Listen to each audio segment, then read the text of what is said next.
Pripravovaná výstavba biometánovej stanice v Turčianskych Tepliciach postavila obyvateľov mesta do pozoru.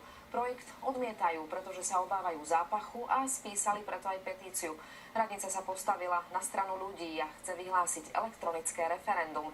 Investor sa však nevzdáva a uspieť chce na ministerstve životného prostredia. Biometánovú stanicu chcel investor postaviť v priemyselnej zóne mesta. Približne 150 ľudí, ktorí podpísali aj petíciu, ju ale nechcú.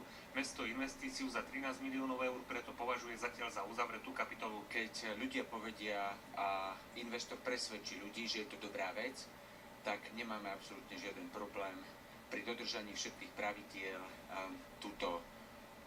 túto iniciatívu podporiť a povoliť výstavbu. My sme proti tomu.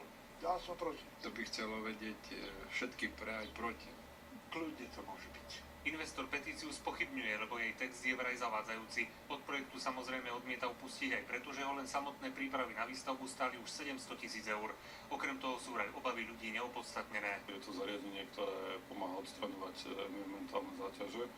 Je to vlastne náhrada výroby alebo respektíve distribúcie zemného plynu, ktorý sa musí niekde ťažiť ako fosílne palivo. Investor postupne zbiera potrebné povolenia a v súčasnosti čaká už len na Envirorezort, ktorý rozhoduje, či bude nutné posudzovať aj vplyvy na životné prostredie. Odborná sekcia ministerstva požiadavku investora analyzuje a vyjadrí sa k nej po jej dôkladnom preštudovaní. Biometánovú stanicu v Turčianskych Tepliciach chce investor postaviť najneskôr na budúci rok.